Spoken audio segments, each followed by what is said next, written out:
Sebab mereka tidak mau memahami secara mendalam. Dan mereka gunakan pelbagai taktik. Jangan kita terperanjat, ada lagi baru. Baru-baru saja saya balik dari Sabah. Tiba-tiba sekarang Najib pergi Sabah. Semalam ada kumpulan pengganas di Sabah mau serang Lahad Datuk. Saya rasa ada di kalangan kita mula panik lah.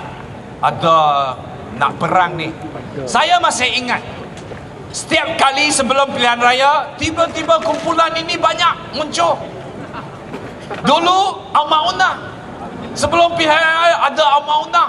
Mereka curi senjata, pergi simpan dalam hutan. Tiba-tiba nak memberontak. Kena tangkap, perang dengan Sultan, dengan Agong. Disimpan dalam ISA. Ada juga kumpulan militan Malaysia kena tangkap bersama kita, golongan reformis.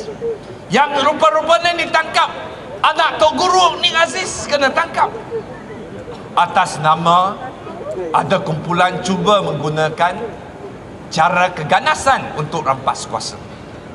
Sekarang kalau ikut cerita, ada sekumpulan 100 anggota bersenjata telah masuk dari Filipina, dari Laut Sulut, masuk ke Sabah, nak serang, nak ambil balik Sabah untuk Raja Suluk.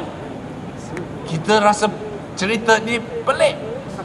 100 orang cuba mengambil alih Sabah untuk kembalikan Sabah kepada kuasa, di bawah kuasa Sultan Suluk. Ini saya rasa UMNO ni apa macam-macam mereka boleh reka. Yang kata nak perang bukan panglima kita. Saya baca surat khabar, Menteri Pertahanan kata bila saya dapat berita ini, saya mengarahkan tentera kita untuk mempertahankan, untuk cuba menghentikan serangan ini. Bila sampai Menteri Pertahanan yang bagi arahan kepada askar? Sepatutnya lah general yang bagi arahan kalau ada orang serang. Apa guna submarine kita yang duduk di Sabah? Dah lah tak boleh selam. Ini ada askar-askar Suluk nak selang, kita pun tak boleh tahankan. Dan ini semua cerita-cerita yang sangat pelik. Kenapa ini boleh berlaku?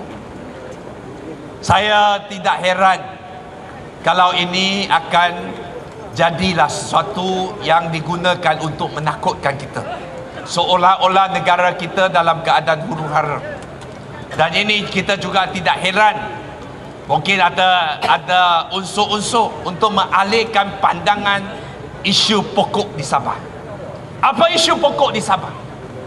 Memang betul ada pendatang. Bukan pendatang dari Suluk nak ambil alih Sabah. Yang pendatang ini dapat IC. Mereka boleh menjadi pengundi.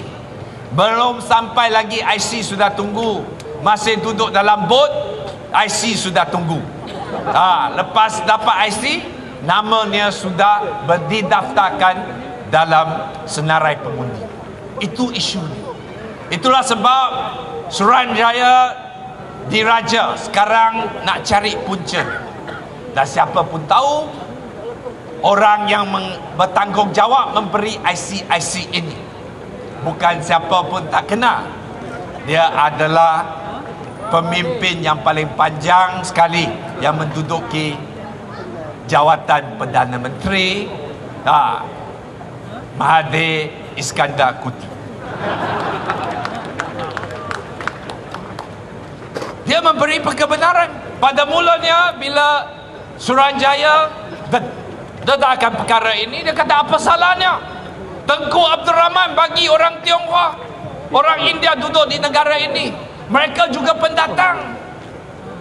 Inilah Perdana Menteri yang duduk dalam jawatannya sebagai pemimpin rakyat berbilang kaum yang seluruh Malaysia boleh keluarkan perkataan yang tidak bertanggungjawab.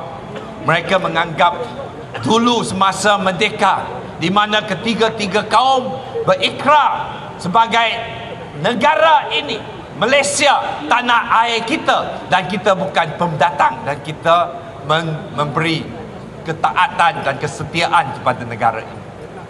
Tapi hari ini 50 tahun selepas kemerdekaan, bekas Perdana Menteri kita mempersoalkan bapa kemerdekaan Tengku Abdul Rahman, kebijaksanaannya untuk memberi kewarganegaraan kepada semua kaum di Malaysia ini.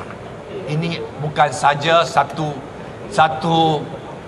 ayat yang tidak bertanggungjawab, ini juga satu penghinaan kepada rakyat Malaysia dan keturunan bapa-bapa dan nenek moyang kita yang mendirikan negara ini. Bezanya pendatang asing di Sabah ialah mereka dijanji IC dengan syarat menyokong Barisan Nasional. Mereka tidak melalui apa-apa proses, tidak perlu belajar bagaimana nak nyanyi negaraku, tak perlu memahami budaya negara kita, asalkan sokong Barisan Nasional dapat IC.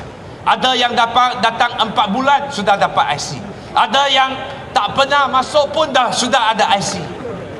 Dan dengan ini kita lihat kerajaan yang dipilih oleh rakyat Sabah kalah dan dia jatuh di tangan Barisan Nasional. Itu yang kita tolak. Sekarang